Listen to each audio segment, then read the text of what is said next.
Good evening and welcome to the Sprues Brews painting stream. It's been a while since we've done this, gents.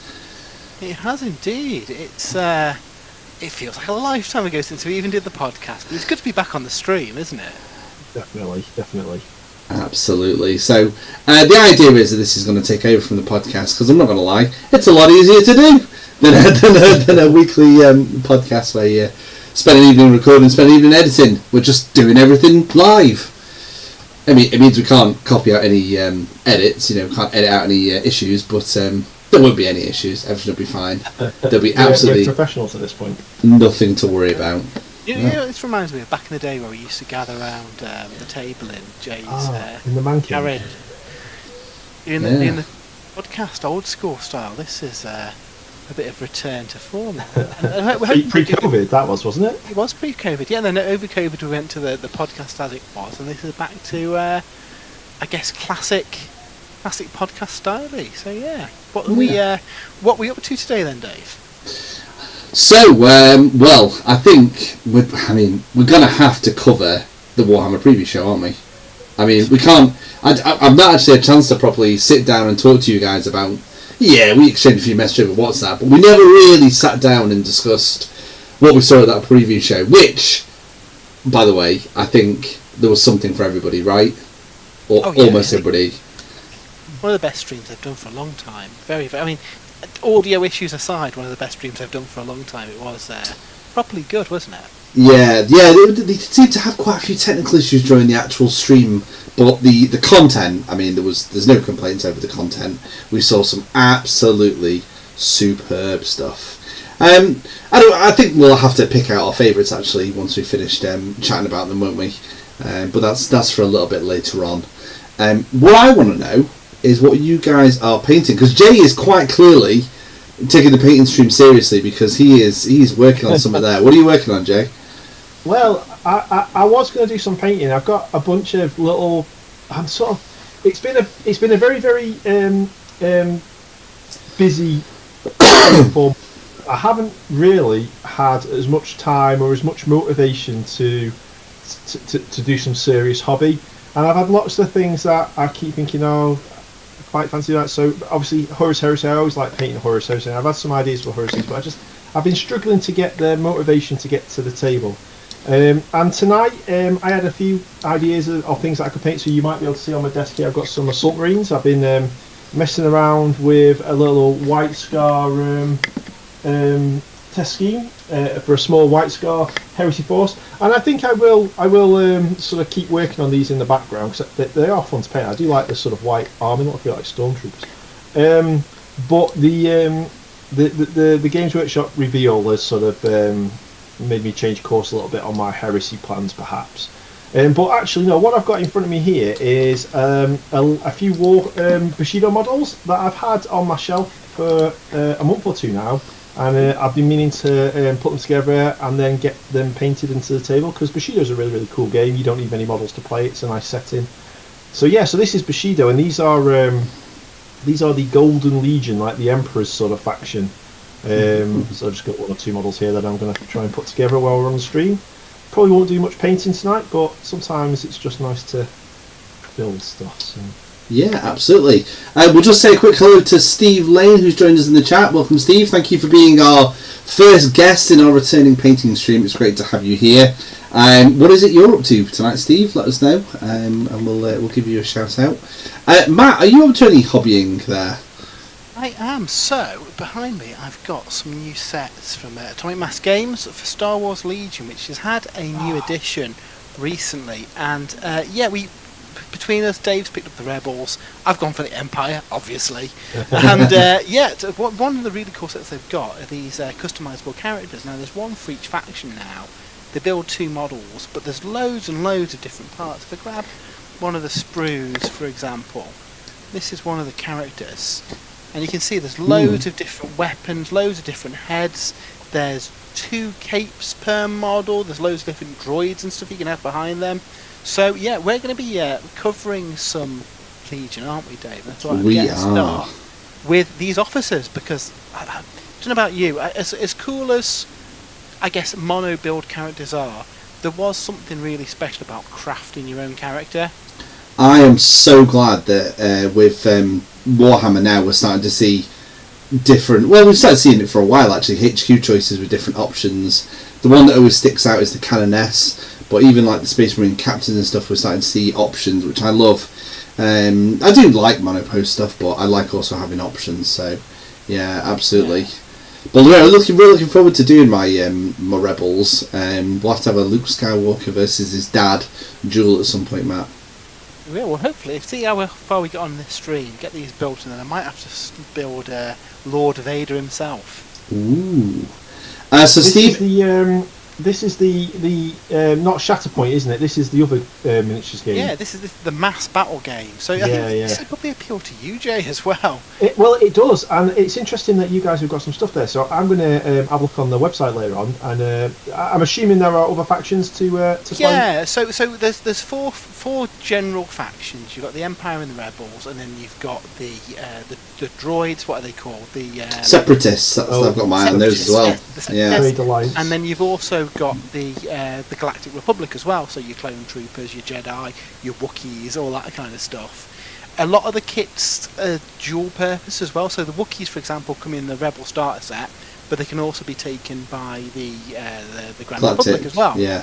So it's really cool. But then you've got stuff like the Mandalorians and stuff that can sit as mercenaries in a few factions. You know, if the Empire can take Boba Fett, for example. So yeah, really, really cool. Where Shatterpoint's based more on the animated shows, Legion seems more based on the films and the kind of characters in those as well. So yeah. Really, really cool. And these boxes, I don't know the RRP, but these boxes I think are sub £100, and it comes with all the kind of tokens and cards and rulers and stuff that you need, and a 600 points army. Now a full size army is 1,000 points, so you're talking as if, say for Games Workshop, a Combat Patrol, if that came with 1,500 points. So, you know, a big chunk of an army. Yeah. Right, I'm on it. I'm having a look. What does your heart tell you, Jay? What Star Wars faction would you go for? Let's get on the website here. So Star Wars Legion. Star Wars Legion, yeah. I'm looking forward to... You've got the Empire and Rebels already? Yeah, so Dave's got the Rebels, I've got the Empire. So it's whether you want to go clones or robots, I guess, Jay. Roger. You know the droids attempting.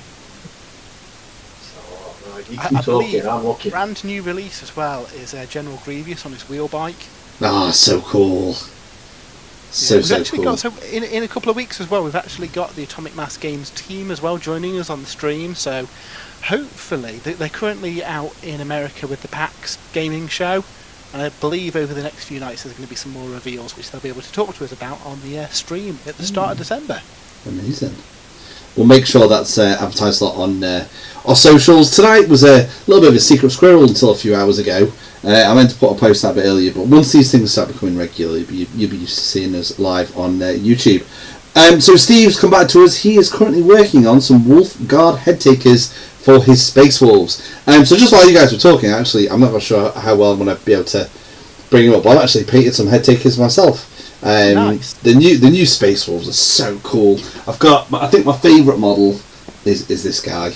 I've not painted him yet, but who's he? Is that a Wolf Lord Terminator? No, this is Arjak Rockfist.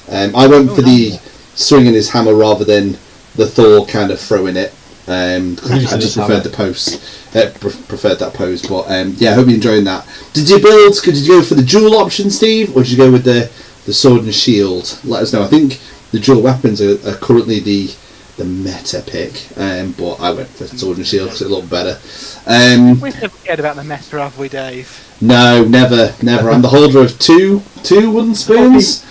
Only by accident when we're like 2 years too late and the meta catches up with us. Exactly. Yeah. We end up with actually that army we built 2 years ago is now there. We have accidentally done that a few times, haven't we? Yeah, we have. Yeah, I remember I did it with my my Lumineth. I built all of the Stone Guards because I thought they were ace and they were rubbish, and then all of a sudden Stone Guard were really good. It's always the way. I didn't win anything. It's always the way. So yeah, he's gone for sword and shield. They just look cooler. Absolutely, that is what's most important. Does it look cool? Then yeah, go for that option. That is.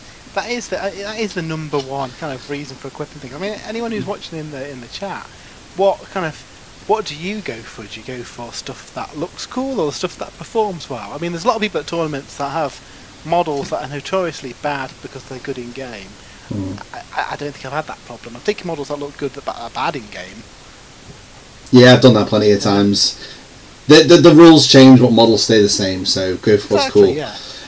I'm probably not going to do that much hobbying on the stream. I'm probably going to be manning the desk, and I've got a few treats as we sort of talk about the reveals. But I did bring upstairs, just in case... Oh,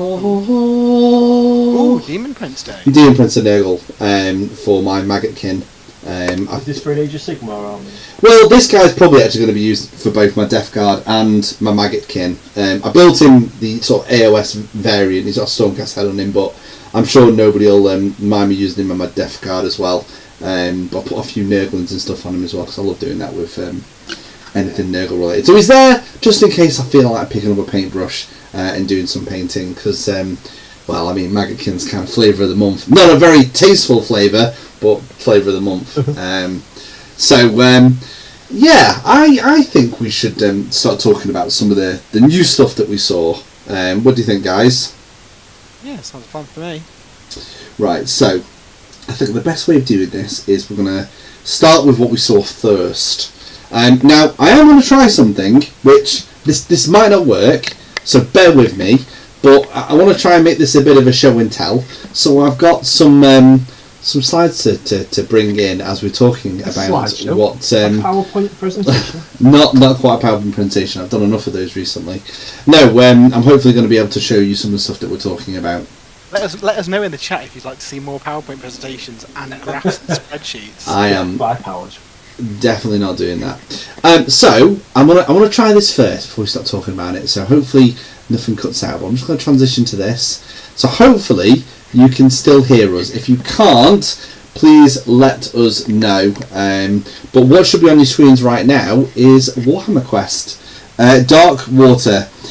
So this has been teased for what seems like an age, hasn't it?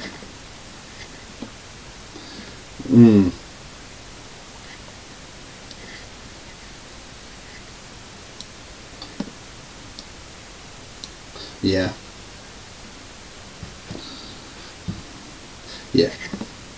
It looks very, very cool.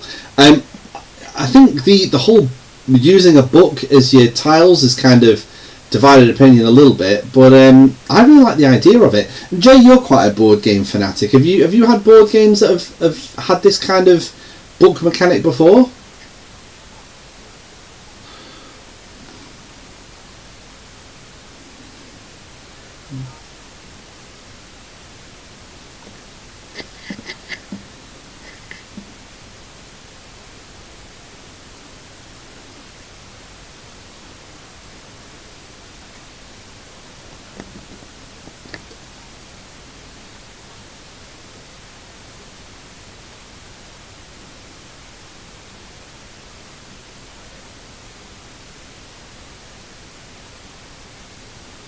No.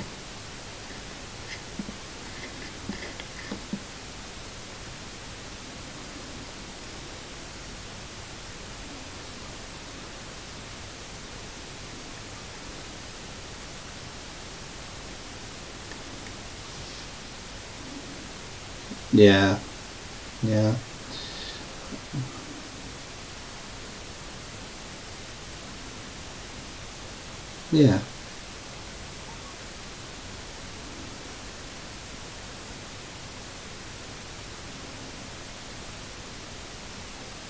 A rectangle.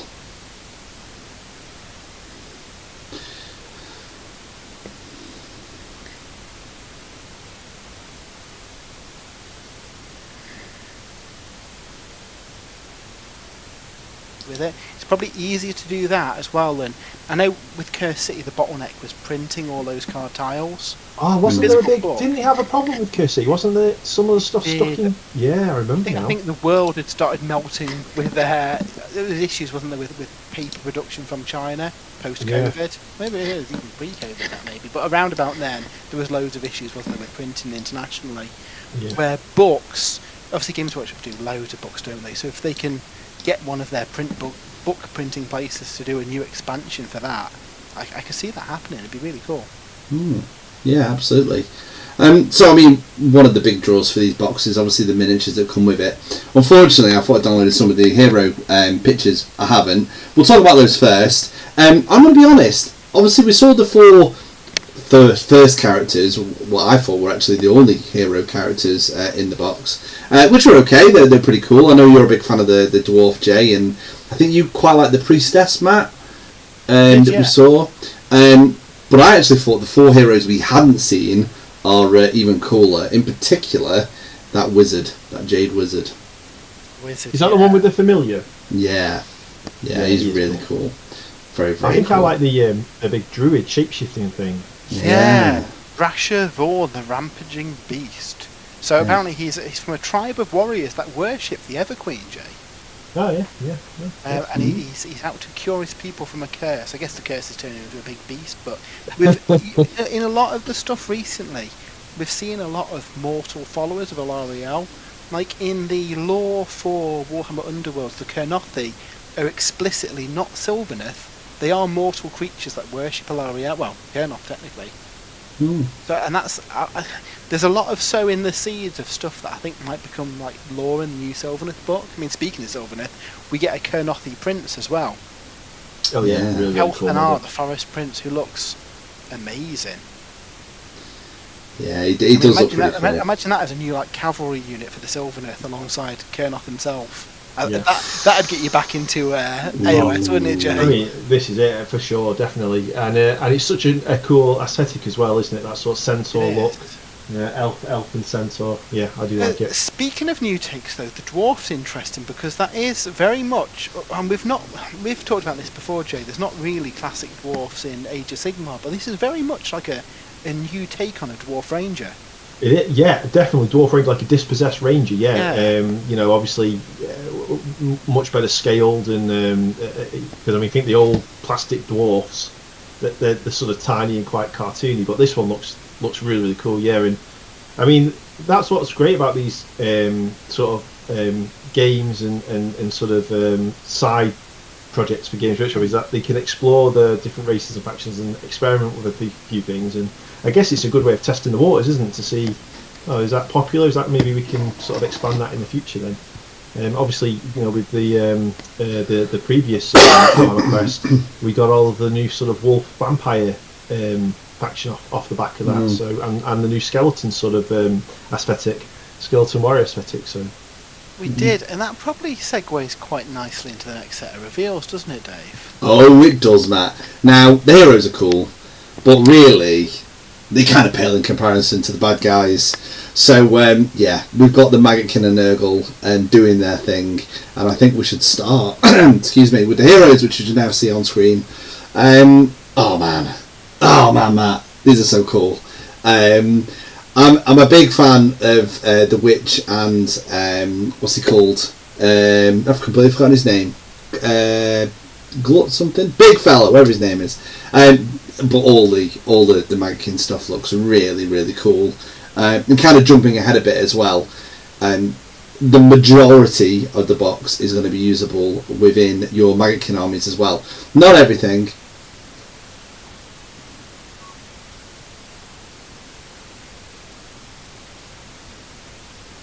Yeah. So the Blight Templars, which are like basically like Blight Kings, aren't they? Aren't going to be. I think the trolls are though, aren't they? They're the Cankerborn, yeah.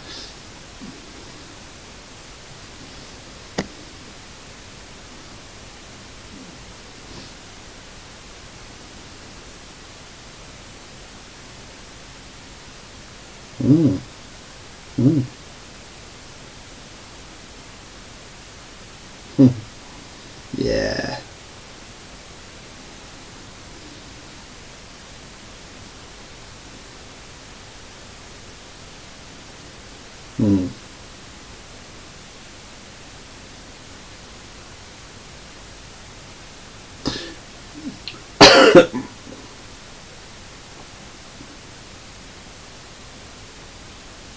They have.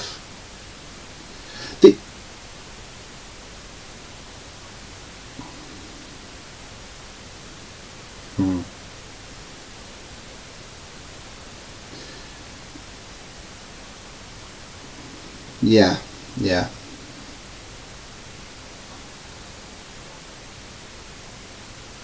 Blight Kings.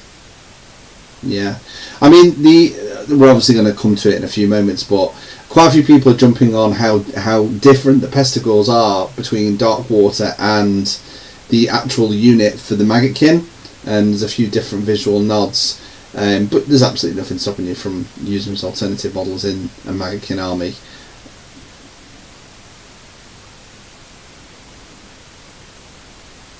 Yeah.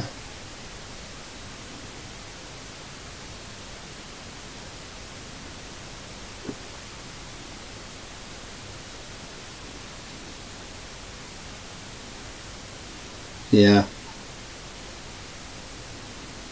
Yeah, it does. It does. I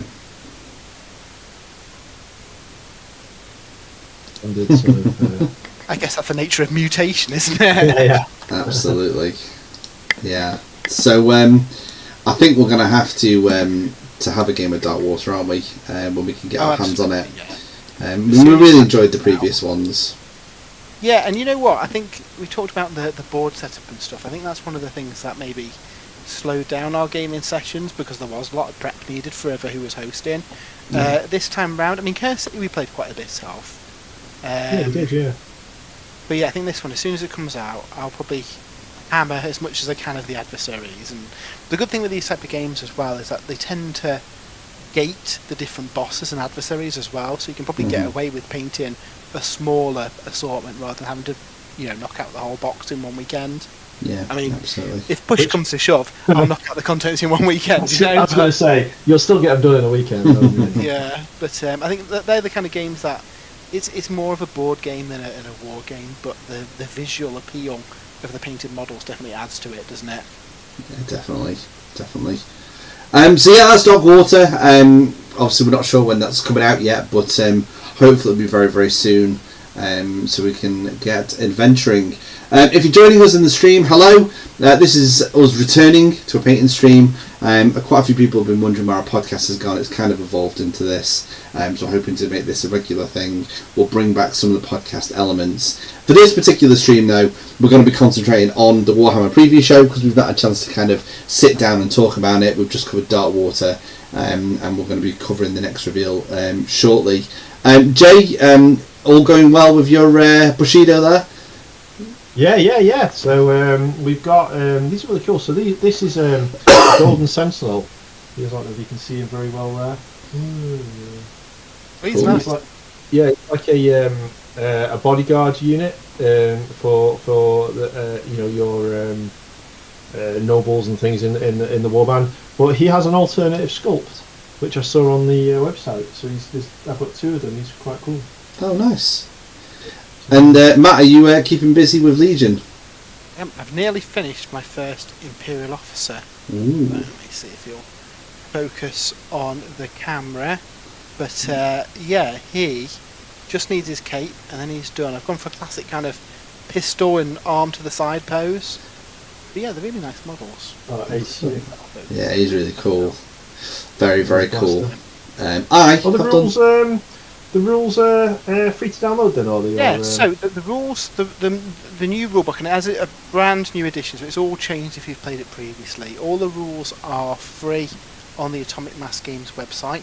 They do have data cards for all the units, so if you bought anything now, say if you bought the starter set for, I don't know, the Republic or something, you would get all the stat cards in the box. And the way it works, rather than having army lists, everything's card based. So I've got a little prop I can show you how army building works in Star Wars Legion. So this is the chap I've just built, an Imperial Officer. The number in the top corner is how many models are in that unit. So that is just a 1. A unit of Stormtroopers might have a card that says 5, but then you can buy upgrades. So there might be a card that says add 3 models to the unit. There might be a card that says add a heavy weapon to the unit. There might be a card that says add a leader to the unit. And that's how you build a unit with the cards. On the reverse, you've got the cost, which is 55, and then all these symbols along the side are the various upgrades you can do. So you see the little pistol there? That means you can take one of these 3 pistols is your weapon options. Hmm. You see they've all got a cost in the corner, and then that would be the weapons that you add to that guy. So for 5 points you can have a heavy blaster pistol, for example, or if you wanted to give him a riot baton, that's 5 credits. So quite intuitive. You don't have to buy the cards though. All those cards are able to download for free from the Atomic Mass Games website as well.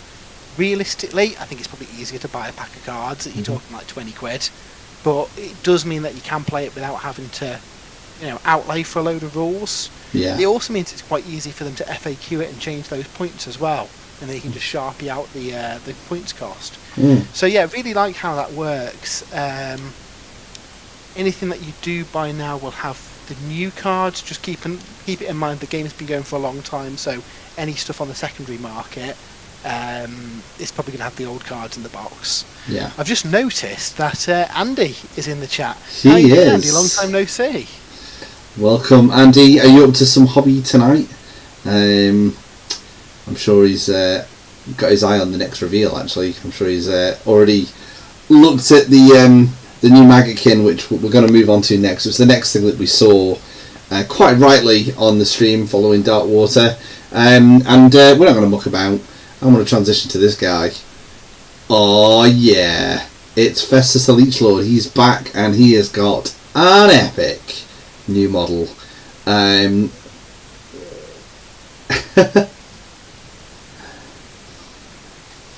you? Yeah.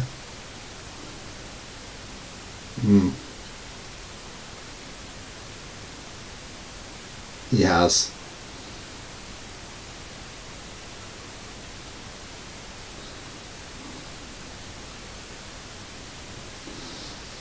Doesn't it?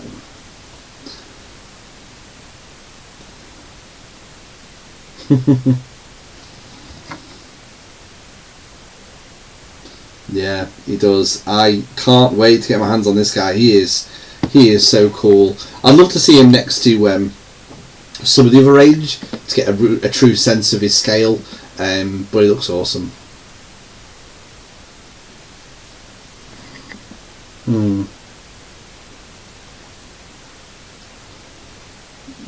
Do you know what did disappoint me at first? I didn't think there was any Nurglings on this guy.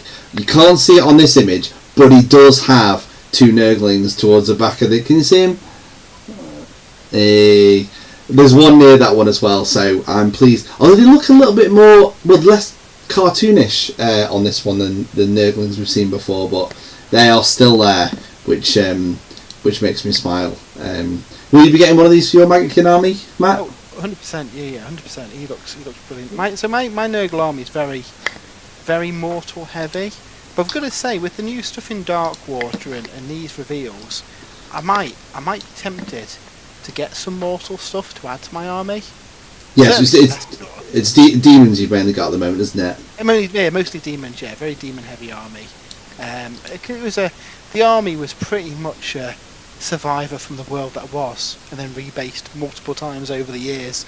So I think I'll have to get some new mortal stuff. I've just finished building my Health Mists of Hashut, and Andy in the chat's mentioned he's just finished building his second Great Taurus for the Chaos Dwarfs. That was an excellent transition. Is that an AOS army, Andy, or is it a old world one using the new models? I like that transition, Matt. That was superb. Mentioning Health Mists there. With Andy building a Taurus. The Chaos Dwarfs are so cool. I had to resist so much not picking a box up myself. But I resisted. I was strong. I'm getting better. I'm not jumping. Still got second Battle Toman cards available, Dave. Don't, if you're interested. Don't do it to me, Matt. Don't do it to me. Tempts me, Frodo. Don't tempt me, Frodo. It's funny. I've been playing Lego Dimensions with my son, and Gandalf's one of the main characters. It's really cool. Anyway, that's it. Yeah. So the next thing we saw for the Maggotkin, because it didn't stop there, we saw a whole bunch of other stuff, all mortal stuff. I'm going to start with the Sloven Knights. So we've had plague drones in the past with either a demon on top or the Puscoil Blight Lords, but these are more like traditional cavalry, and they are very, very Nurgle. I can imagine these things hitting like a truck.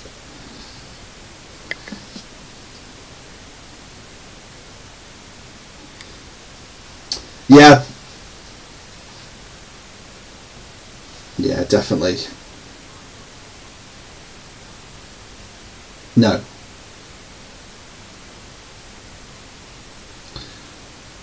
They look more sinister, don't they? Definitely. They don't look like they're going to be the quickest cavalry in the game, but they're going to hit hard. I can imagine them like juggernauts. They do, don't they? They do. They do. They've seen better days. So yeah, they're very cool. I do have, if I just get it all lined up, the next review. I've only got one image of this, but we have. This is a little bit of a surprise because I actually still really like the current kit, but we've got some brand new Blight Kings. Now I think these are going to take a bit of a change in the new book because they mentioned on the stream that these are almost like priests, like followers of Nurgle, more kind of like, I'm not kind of describing this very well, almost like warrior priests. Yeah, I think they mentioned something. I'm trying to think. Did they say something about? Oh, I can't remember now. Anyway, yeah. So I think they're going to have a bit of a change of use in the Magickin army. I do really like these. Again, there are other units kind of split opinion. A few people have said they preferred the old Blight Kings with more of the mutations than these new ones. But I really like these new ones. They're very, very cool. I'm really looking forward to picking these guys up. I think they did confirm that they're on the same base size as the Blight Kings. So if you're like me and you've got some painted already, you can absolutely use those and just add these to your army as another unit, which is really cool. Do you like these, Matt? Because I keep going to you because you've got a Nurgle army. Sorry, Jay, I'm not purposely. I'm not ignoring you. I know you've not really got.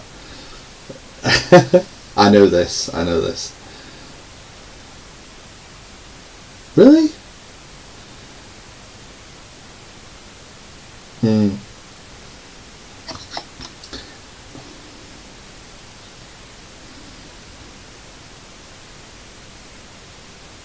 Yeah. Yeah.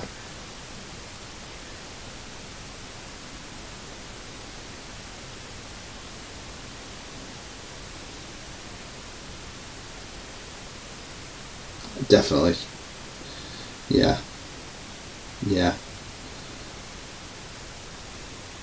He is.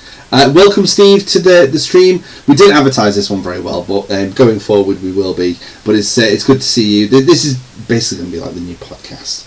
We're not going to cover many of our podcast features in this one because of the Warhammer Preview, but we'll be bringing back stuff like top threes and things like that. He's not technically a Blight King, but I do actually have here painted one of the guys from the Wormspat Underworld Warband. Painted him quite a while ago. He just kind of acts as a Blight King in my current Magickin army because it's on the same size base, and just fits in quite nicely. You know what? That's we were talking about using the Blight Templars. Stuff like that is a good option for plugging the holes in that unit and maybe using them as a unit of. Yeah, I think so. Things. I did just realise I held this model up to my camera to show everybody and still had the Blight King new model on the screen. Still getting used to this streaming business. No, I haven't converted yet. Tell you what was a real surprise. The next unit. So I hope they would add to the range and give them some more kind of infantry options, and that's absolutely what they've done with their rot swords. So these guys are they're not really mutated at all, are they? These are probably. Well, yeah, okay. There's a few horns, but they're not quite as mutated as some of the sort of Magickin models. And these are, I think, going to be your real infantry battle line units, aren't they?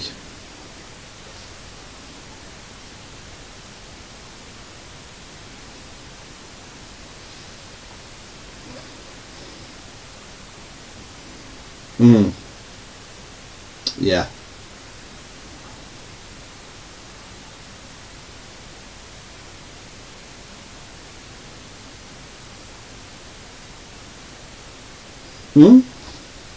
Yeah.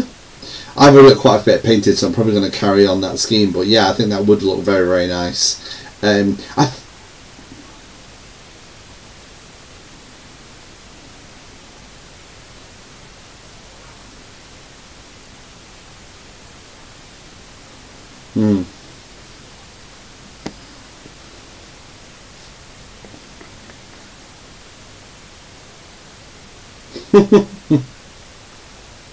Of Adeptus, so Legio Custodes sort of really fat and gold. I think it looks gorgeous. Yeah, That looks really good, like a weathered gold colour on them. Mm-hmm.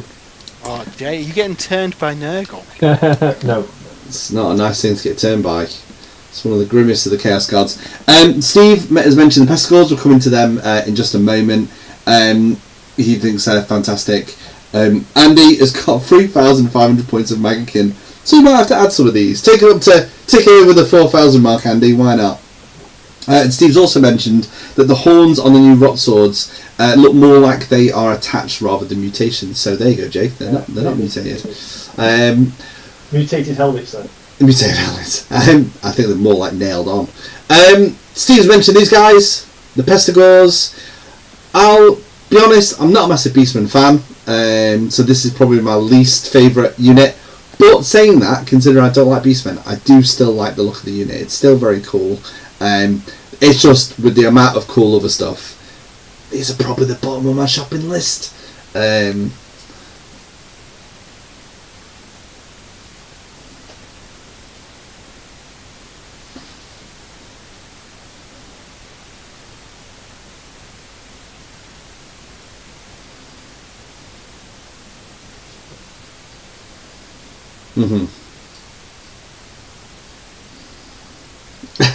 They are, aren't they?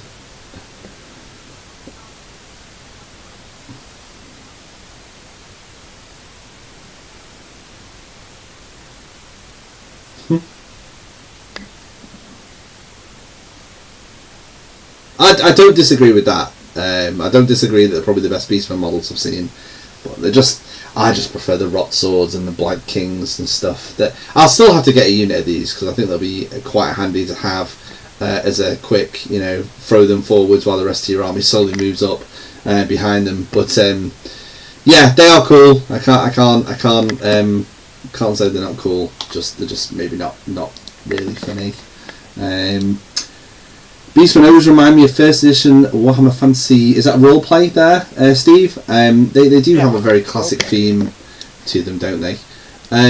The last thing that we'll mention for Maggotkin, I know we've spent quite a bit of time on Maggotkin, is they're getting a new book, obviously, to go with all the new models.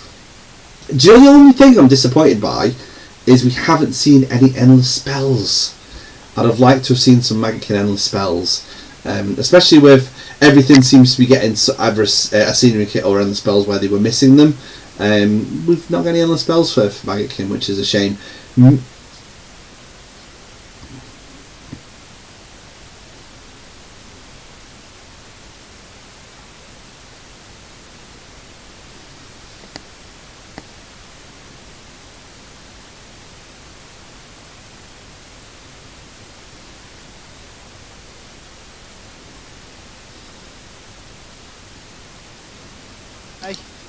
Yeah, it's true. It's very, very true. Andy says, just need the Cornagore? Is that how you pronounce it? Corngore. Yeah, corn worshipping beastmen. And we've got the whole set. Collect them all. I'm sure they're probably on the horizon, aren't they? You can't not do them now. But it is Games Workshop, so we never know. So, now, Jay, you've been quite quiet in that segment because you're not really one for Nurgle. In fact, you've not really been playing Age of Sigmar recently, have you? No. However, I think you might have one or two things to say about the next set of reveals, which were for the good old Horus Heresy. And what we're going to start off with these guys is some much needed revamped Terminators. Yeah, these look a bit of alright, don't they?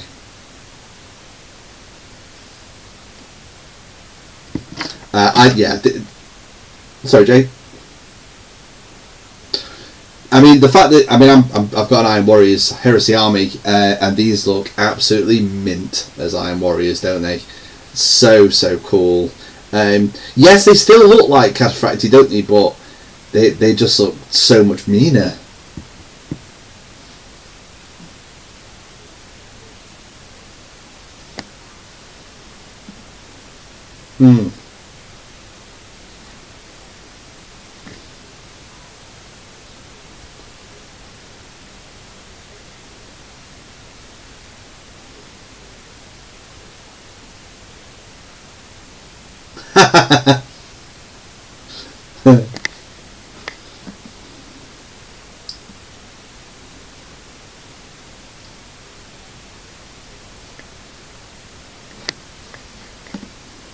Mm.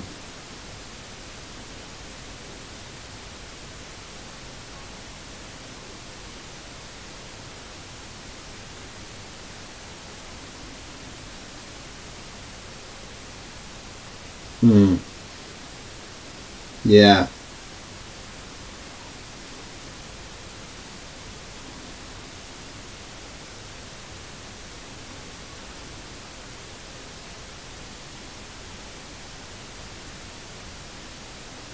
Yeah. Yeah, scrunched up.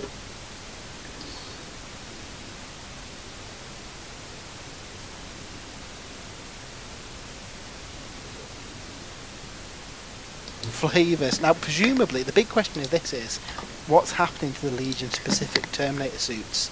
A lot of the newer ones are custom sculpts, but a lot of the older ones were resin plastic combi kits, weren't they? Yeah. So I do wonder, are we going to get plastic upgrades that let you build, for example, Justarin out of this kit? Mm-hmm. I think so. That seems like a no-brainer to me. A no-brainer. Yeah, Hot skulls for the Imperial Fists. Yeah. I think you're right.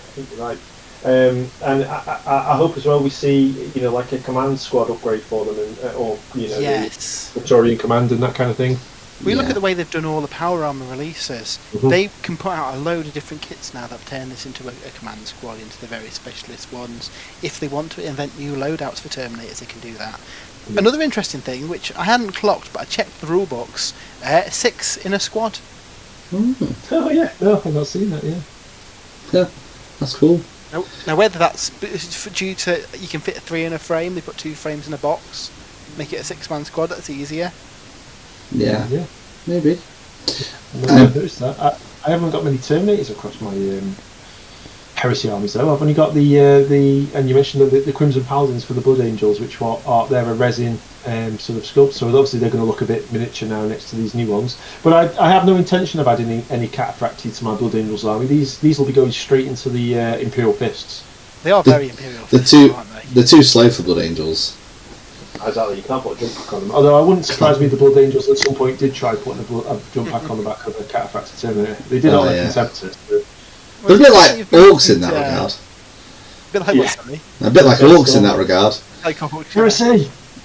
It's interesting that you mentioned Imperial Fist, because I think the other kit that comes in this box, again, is incredible.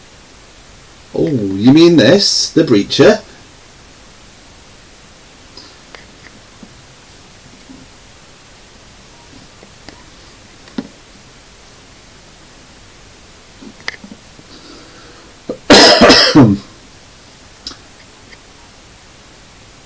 Yeah, it looks very, very cool. So of course we've kind of saw them before, but it was still good to see them on the stream. And what was even better is that the first place that we're going to be able to see or get hold of the Breaches and Terminators is in a brand new box. Now I haven't got an image of this, but it's called the Siege Assault Battle Group. It comes with 12 Terminators and 10 Breaches and a little friendly Leviathan Dreadnought just to sweeten the deal.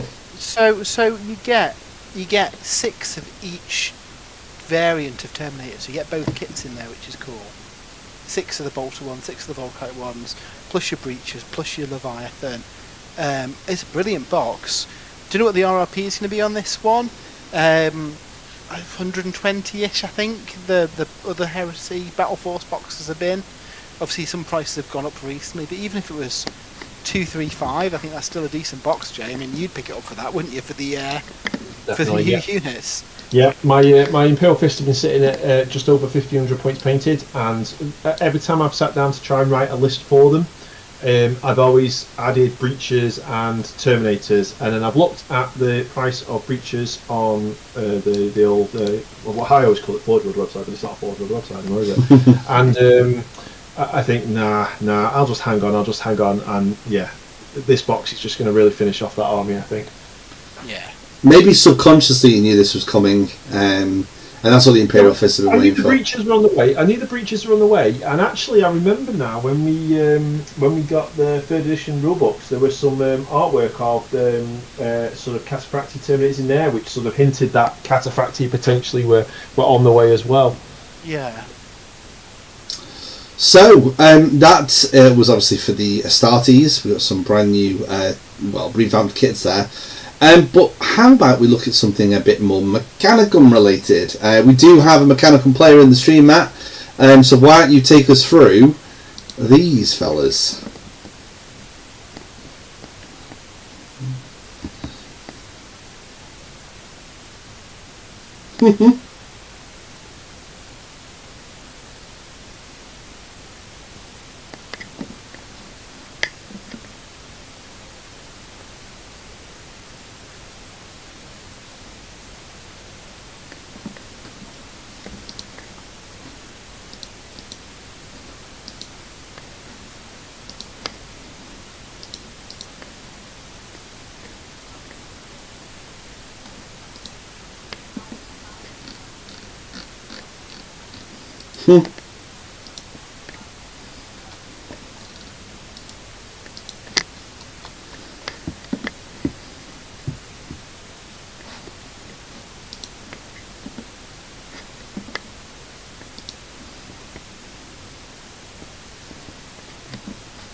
You know, the first time I saw these, if I hadn't been sort of seeing it live, I'd have thought this was ripped straight out of Necromunda.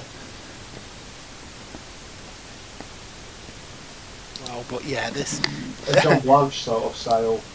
Yeah, and it's kind of like, you know, a technological kind of thing is too important to lose on the battlefield. So you take all the dregs of survivors and stuff, graft some weapons onto them, and have these as like the foot troops for the new Mechanicum, as Cowboy Hal calls them, the Dark Mechanicum, as other types would call them later on.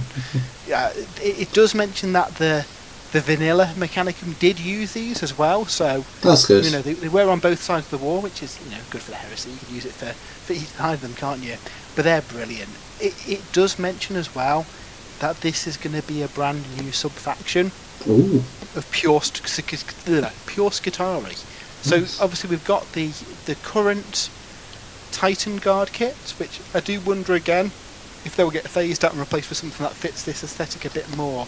But the idea is that you've got, in the same way that the Imperial Army would operate alongside the Astartes, but it would be deployed by itself, so too with the Skitarii. They'll use the Mechanicum transports, they'll have some Mechanicum elements assisting them, but I'm going to guess it's going to be less of the automata stuff and more flesh-crafted stuff. And you know what? Probably like I did have some down here. I haven't got them out. The spider bots and stuff that we've seen in Imperialis as well. Yeah. Seep into this kind of faction. Definitely. This box is really, really nice because you get. It looks like they're going to be in units of 8. You get 16 guys, and from a computer point of view, 8 and 16 are like bits, isn't it? So it makes more sense than it being a byte. You know, using the old brain cells. In decimals, it's in. What's that, hexadecimal or something? So, which is really cool. You get a brand new leader as well. Dun, dun, dun. You're welcome.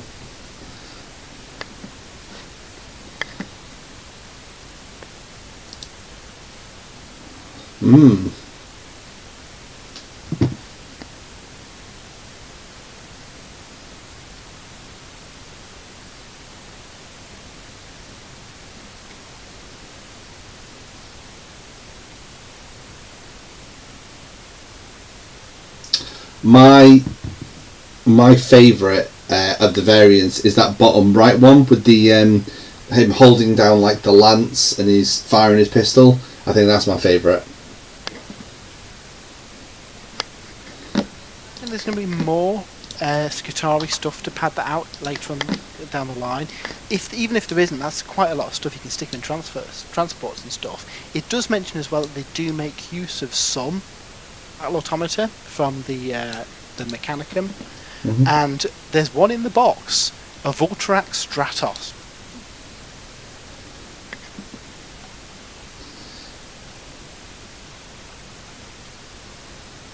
Already done it. I prefer mine nurgled up a bit. The old blow drones. Mhm.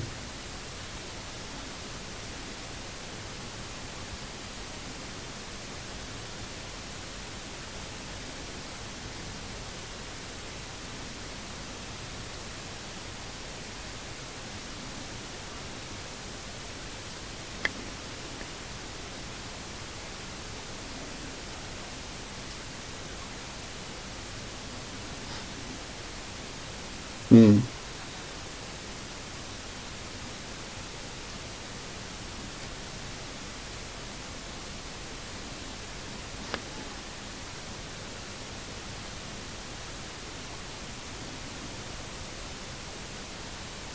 Mechanicum army, and there's new ally rules as well. I mean, the allies are quite forgiving in Heresy. Jay, you were talking earlier about your white scars, and the good thing with this, it's really easy to paint up some white scars and just drop them into an existing army. Yeah. In the book, which I don't know if you've got an image of the book, Dave, but in the book don't. that's upcoming, the Steel Hand of Mars, you get the Skitarii army list, but you also get rules that bypass the 50% limits on allies. So basically, whatever you're playing out of the Mars faction, you could take, more Mechanicum allied with the Skitarii than you normally would be able to, which I think is nice. And I wonder if we see that with things like, I don't know, maybe the Custodies and the Sisters of Silence, if they get split up, I wonder if we'll see something like that, Jay, which messes with the army construction rules to allow bigger percentages of allies. Yeah, and I think they've definitely built the game in that way. So yeah, I wouldn't be surprised if we see that in here. So this is all going to be in a brand new battle box. The Mechanicum Skitarii battle group. Like I say, 18 models, the leader and the Stratos. This is definitely a no-brainer for multiple boxes as well. You see some of these boxes where, okay, you could get two, but there's going to be some models that are a bit redundant. I think for this one, especially if you're starting a Skitarii army, well, you're going to want two heroes anyway, aren't you, for your absolutely. Your army construction and unlocking all your slots. If that can then be dropped into a normal Mechanicum army as well, or a lot of the units can be brought over, I'd be very tempted to do a pure Skitarii army if I can, depending on what units can be taken. I mean, we look at the cover of the book, and they've got the transport in there. That is, a no-brainer, because in the Titan army list, you can take those transports for your Skitarii units. Mm-hmm. What's also on that cover of the book is a Castigator Knight as well. Ah, yeah, of course. So I think there's going to be quite some scope for doing a pure Skitarii army. Maybe from a strategic point of view, you probably want to take some Mechanicum to fill in some of the... At the minute, it's a limited army. Something else that we're seeing later in this reveal has had already getting a second wave of models, so it wouldn't surprise me if Skitarii get more stuff down the line. But yeah, I'm super excited for this, Dave. I'm a big fan of the Mechanicum and the Dark Mechanicum. I would absolutely paint these. I mean, I'm going to paint them up in the Forge World Zana 2 scheme, so the kind of off bone kind of colour with lots of grime and grit, because I think that would work really, really well for them. Yeah. Hopefully they update the rules for the Knight households can now take like indentured units that march alongside them. Yeah. Skitarii marching alongside a Knight army would look incredible. It would look really, really good. It's definitely tempted me to pick up some Mechanicum. I mean, I was tempted anyway. I love the new vehicles, and especially the big automator, so... Oh, maybe I have to get a Mechanicum army at some point in the future. Steve has mentioned Matrix vibes, obviously going back to, what's it called? The Voltrix? No? Whatever it's called. The Voltrix. Is it called Voltrix? I was thinking that was a Pokemon then, but it's Vulpix, isn't it? Vulpix. Longius, if that's how you pronounce your name, welcome to the stream. Thank you for joining us. If you have just joined us, This is the return of our painting stream. This is kind of going to replace the podcast going forwards. We're going to include some of the old podcast favourite bits in this stream. Not this particular stream because we're concentrating on the Warhammer preview, and I'm a bit conscious of time. But yeah, well, going forward, we're going to try and make this a regular thing, and we'll bring back some of those podcast favourites. We are talking about. Sorry, Dave. Am I right in thinking as well that this will go out in an audio format too, slightly Yes. spliced to where Yes. those who'd rather listen to the show as well? Yeah, absolutely. Yeah, I'm not going to do a ton of edits. It's one of the reasons we're not doing the podcast. But if you do want to listen to us on the go, you'll be able to. So yeah, welcome. If you're doing any Warhammer, let us know. I know we had some hobbying going on earlier with some head takers, Steve and Elongnius. Let us know what you're up to. We're, however, going to press on with talking about the new stuff that we've seen in the preview. We've just covered Heresy, we've obviously covered the Magakin and Darkwater. We're going to keep it in the Heresy era in the next part because it nicely transitioned on to Imperialis. Liber Imperialis, isn't it? Brain now. It's been a long day. It's been an awfully long day. Now, I've been really tempted to pick up and paint some Imperialis. There's just been this this wall. Like, I know we've talked, Matt, about having a game and maybe that'll be like the bit that pushes me. Then I saw this stuff, and this might be what pushes me over the edge to collect some Imperialis. I think you're the same as well, aren't you, Jay? I think you've been tempted to delve in. I'm the same as well. Yeah, and I do like this new wave as well that's coming. Yeah. So I guess for those that don't know, I suppose is a good place to start. Legions Imperialis is more the grand war game version of Horus Heresy, where Horus Heresy kind of focuses around those smaller scale battles. I mean, it's funny, isn't it? A 3,000 point game being a smaller scale battle, but that, I guess, that is the slice of the focus of a book, for example. Those forces that are fighting over each other. Legions Imperialis zooms the camera out, and it's the grand scale battle. So where in the Siege of Terror books, you might have a book set around the Bastion or the Saturnine Wall or a slice of it, but then in the narrative we've got there's all sorts going on all over the shop. That's more the scale of Imperialis. Rather than giving orders to individual units, I guess you're the commander up in the flagship assigning orders to entire platoons. Yeah.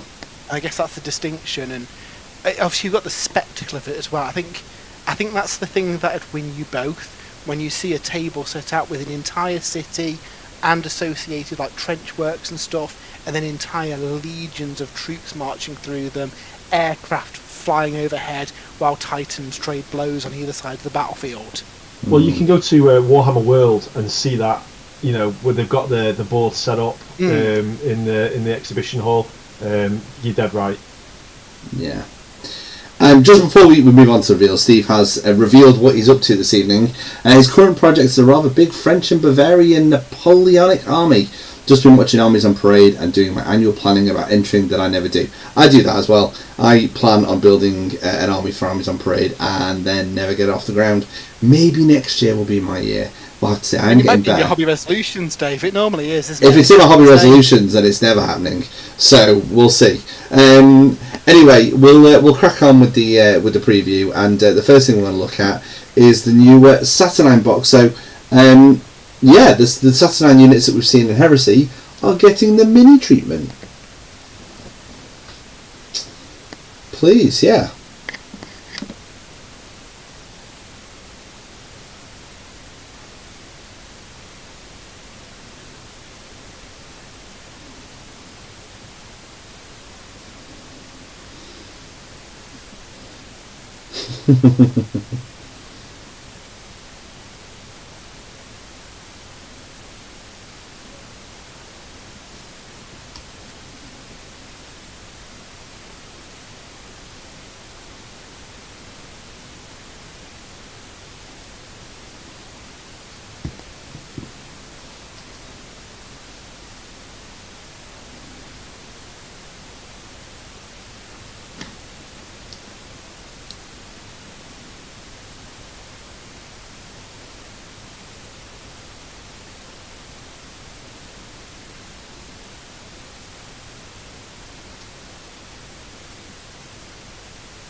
Mm-hmm.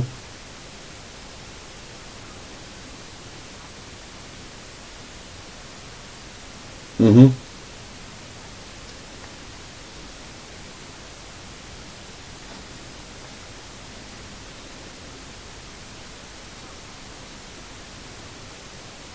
Hmm.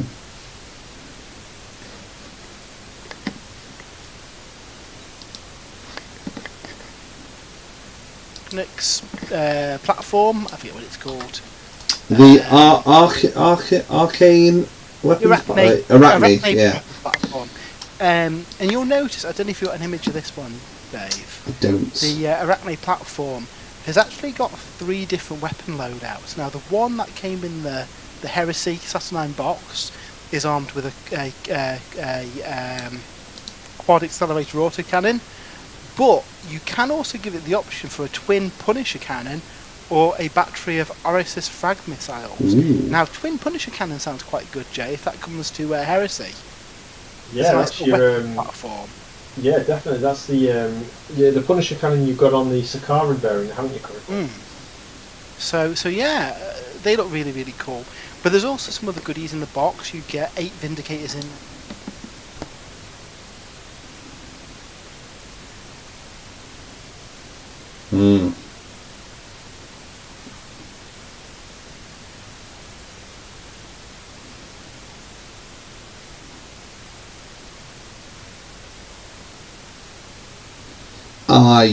I mean, I've only got 1 box of Imperial so far, which I do need to get open and get painted.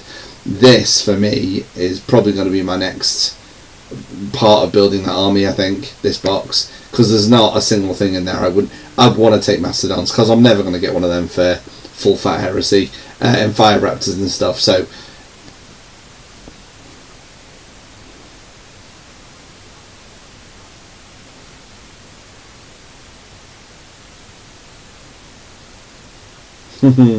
Ace. Oh, let's just transition it back. Sorry, show that us again, Matt. So we've got an Imperialis scale Mastodon there. So if you take like normal infantry unit next to it, for look at the scale of that. Imagine the kind of full-size Mastodon. It's a really nice excuse to paint big models.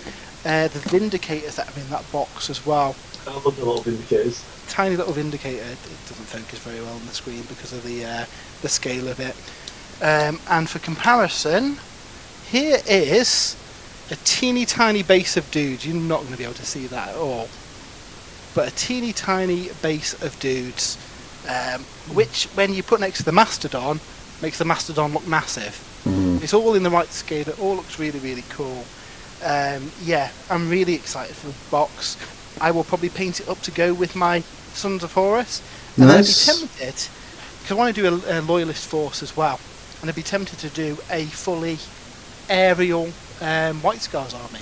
Cool. Yeah, nice. To have lots of assault marines, have lots of flyers, have lots of drop pods maybe. Thunderhawk gunships carrying in squads. Thunderhawk gunships, so cool.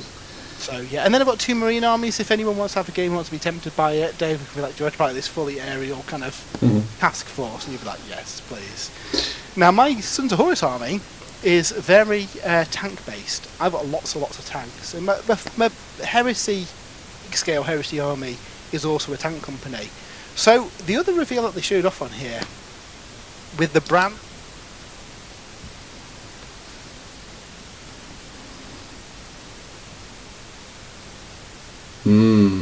Is very cool.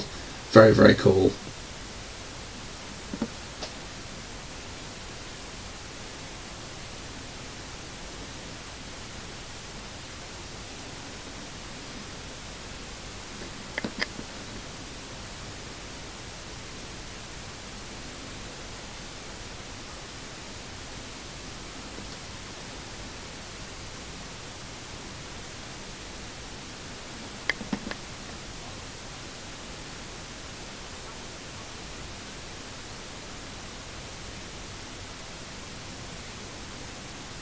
Oh, that's weird. Died. Oh. The other tank, however, is the brand new Ascalon, which carries the same Inferno gun that the Warhound Titan has. Oh wow! This is the Salamander tank. It is very much a salamander tank, yeah. So yeah, that is super cool, and I need one in Heresy scale. I suspect we'll get one in Heresy scale. If you look at the two tanks, they use a similar mount for the weapon, so they're probably going to be a kit that comes out. The other box, and if we're having audio problems with the video, the image transitions, the next few Dave can talk through. You get the glaive and the Fellblade. Now, obviously, we've seen the Fellblade, and I have got it to hand, but I won't pull it out now. In Heresy scale, itty bitty Heresy Imperialis scale Fellblade also has a dual build as the glaive, which is a giant Volkite gun. Each box builds 2 models. You can build them both the same as 2 different loadouts. So, I mean, I'm going to buy both boxes and have one of each super heavy tank. Presumably, there'll be a new detachment in the book to accommodate a super heavy kind of force as well. So, yeah, really looking forward to these. They're also releasing some like army boxes for the various forces for Imperialis as well. So you've got a Legions of Astartes Combined Arms Battle Group, which I don't know if you can just drag up a little image on screen and paste in the bottom right, maybe, Dave. Sorry, Matt. I was just having a play to try and get our audio working. Which image was it you're after? Yeah, the Legion of Astartes Battle Group. If you've got it. Yep, I've got that. The problem with Imperialis is when you're looking at thumbnails, it's even harder to look at which one's which. Now, I actually think I've fixed our transition, so I'm just going to bring that up, and hopefully, I'm not going to keep this up there for long. I mean, you might not even be able to hear this, but if you do, I'll say something like popcorn, so people can see. Being able to hear me, because I think your audio was fine and mine. Okay, was it just you? Right, I see. Guys, can you hear me now? Let us know in the chat if you can. I've transitioned us back, so hopefully we'll find out. So could you hear me, guys, when that image was up? If not, just drag it onto the screen in the bottom right, Dave, or overlap it over me. Okay. That's better. I think we're okay. That's better. Perfect. Brilliant. We're working. So yeah, so the first box is a big old box with some basic Marines in. It's got a load of dreadnoughts in there of various flavours, the little artillery platforms, and a load of tanks and flyers. I mean, if you were looking to get into Imperialis, this would go quite nicely with the little box you've got, wouldn't it, Dave? Yeah, it would. It would. Even better, I could just get both. Yeah, exactly. There's also one for the Solar Auxiliary as well. Again, a similar setup. A few of the different kits that they've put out over the last few years, including some super heavies, some tanks, some flyers, and a whole truckload of infantry. And then, strangely, there's not one for the Mechanicum yet. But hopefully that is coming. And then all the rules for all that new stuff is in the Ruin of the Salamanders supplement, which is exciting. Again, it's a journal, so a small format book with all the rules and lore in. But yeah, exciting times, Dave. Absolutely. So we're gonna press on. What was it? I'm glad that we got that sorted. And as soon as it came up that we weren't able to hear you, Matt, I knew what I'd done wrong. So I managed to fix that. I have a funny feeling people probably wouldn't be able to hear you either, Jay. But now they should. So that's great. That's really good. So just going back a little bit, Steve Harbour thought they were just insane talking about the new Saturnine stuff. I mean, the level of detail painted on those dreadnoughts is incredible. Are we streaming on Twitch? We're not at the moment. We're just streaming on YouTube. It's where our kind of biggest audience is at the moment. We may eventually switch to doing both YouTube and Twitch, but for now, we're going to keep it YouTube to see how we get on. So that is enough heresy, I think, for now. And it's time to go back in time to the old world, where we have seen a new range of miniatures for the recently released cafe. Now, Jay, I think you're our resident cafean. Is that the right term? Cafean, yeah, Grand Cafean. Yeah, it's really cool. We've not had to wait too long for this after. No. So, sorry. No, carry on, Dave. All I was going to say is, you know what? I mean, I really liked the first wave of miniatures. There was a couple in particular I loved, like the cannons and stuff. But I actually quite have a soft spot for this range over the other range. And we're going to start with the new Astromancer. It was a great HQ option. Yeah, that looks so cool, doesn't it? It does. You get the gatekeeper on mounted gatekeeper with the first wave, and that was the weakest model in my opinion, and it was a shame really because it was really you only had the Shigengan Lord, the really expensive sort of wizard, sort of the daughters and sons of the dragons themselves.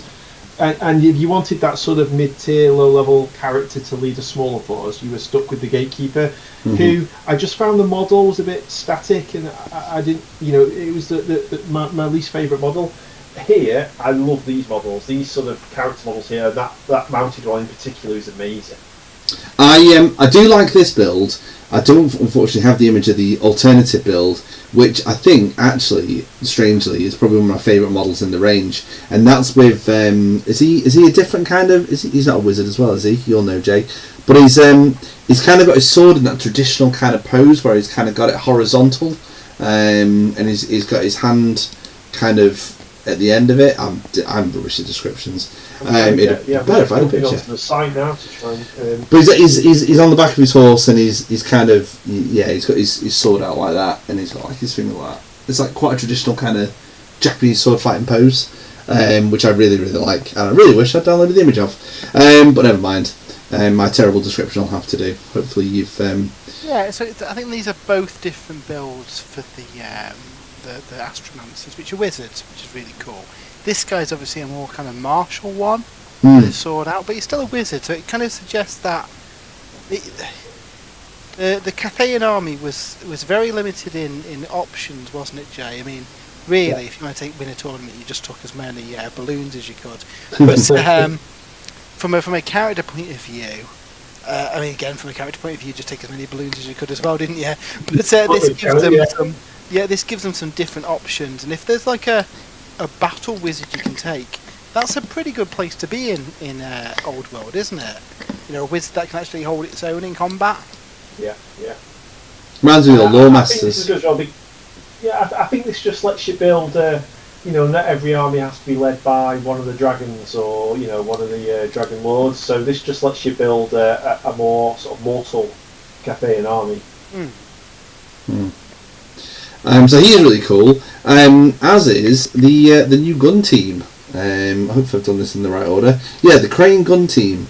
These are very very cool. Love the shields; they're really nice. Yeah, you know what I really like about these? They're like the old Jezzails where there's two to a base. Yeah, that's what I was thinking of. Even Jezzails, yeah. I mean, the Cathayans are sort of famed for their black powder weaponry as well, rivaling the dwarfs of the Old World. So yeah, these crane gunners. I love the fact that if you look at these models, they've got obviously the big crane gun itself, but each of the warriors is also carrying like a little pistol, just in case. Yeah, and what's interesting about this release is that, from a lore point of view, the Cathayan army's gone over to support in the war against Chaos. The Empire's getting battered, and the dragons have been like, this if Chaos wins here, that's going to be bad news for everybody. So their initial spearhead went over with all their kind of elite forces, and they didn't win the war. So they've had, we're after going to bring the rest of our warriors, and even bring over all the kind of peasant levies and stuff as well. Yeah. We'll just quickly transition over to the second gun unit that we're getting. These are the Iron Hail Gunners. I think this is one of my favourite units in the army. The crane guns are cool, but these guys are cooler, I think. Again, very kind of dwarvish kind of weapons. I can see why you play Cafe, Jay. It's because they remind you of the dwarfs. So they're very very cool. Kind of like the old Iron Drakes, aren't they? In a way. Yeah, I really like the colour scheme as well, where it's a professional army. So even though these are we've got some of the lesser elite warriors that Matt was talking about, I like how they tie the colour scheme in. They've all got uniforms, and this is like the red and the blue, whereas the Jade Warriors and Jade Lancers with their green armour. Yeah. Yeah, well, I guess the difference with the Empire kind of levy, they are just your farmers and stuff thrown a sword and told to fight, aren't they? Where you can imagine, in a big imperial palace, and they've got different castes, and even though they're maybe the lower ranks, you can still imagine them all like doing military training in the streets or doing the different like battle poses and stuff. I just have Mulan music in my head, but that's me. What music? Mulan. Mulan, yeah. We've of course got the peasants that you've mentioned already. I think what I really like about these peasants is they kind of remind me of the old Empire State Troops. Maybe that's what's kind of drawing me to them. I did notice that somebody online had pointed out how much or how cool the leader of this unit was, because he looks like a retired Jade Warrior. He's still got a bit of that armour. It's very cool. Which I really, really liked. I love the banners. Look at those banners. Yeah. They're almost like kites, aren't they? I'll be honest, like, I'm kind of really tempted by this battalion box, and maybe add a few like Jade Warriors and the troops in. Never a big fan of the balloon. I won't be getting one of those. But I told you guys, but I may have picked up a Cathay army. Ooh, no! Over Christmas. Very cool. That was a treat. Excellent. So this is all coming in a brand new Defenders of the Great Bastion army reinforcement set. So it looks like you get 2 units of the levy, the peasants. You get 2 of the crane gun teams. You get some of the iron. In fact, you might actually get 3 lots of the levies there, and then some of the iron hail guys as well. So you get 30 of the peasants that can be built in any way. You get 8 of the new gunner teams and a whole squad of the gunners, which again are all separate kits, plus the new wizard kit as well. So there's a lot of kits in there. About £110, aren't they, those boxes for old? Well, they might have gone up a little bit, but again, even if this is 120 quid, that is a great buy to add all those new units. If you take that plus the contents of the old battalion box and I don't know, a sentinel and a lantern, you've got a really nice diverse force there. And I know lanterns are broken and you just win Warhammer if you take a load of them. I hope that this stuff leads to some different loadouts. I think they did mention on the stream that the book is going to revise the army list for Cathay a little bit in there too. That's good. Okay. A new Grand Cathay army list that replaces the original. So I do wonder if there'll be more restrictions on, say, characters in balloons and the number of balloons you can take, and just shift those limits around a little bit, because I think they had to be a bit more forgiving with stuff like that because of the small pool of units. Yeah. But now there's a bigger pool of units, they can say, okay, well, you can only take one. If they put limits in the past, it might have been difficult to build it. Mm. Yeah. I'm sure there'll be people that aren't too impressed with that, but yeah, I can absolutely understand why. We're going to move away from the old world now, and we are getting towards the end of the preview. But before we get to 40k, which it kind of rounds off with, there was a small matter of Necromunda, which is quietly kind of getting about its business in the background.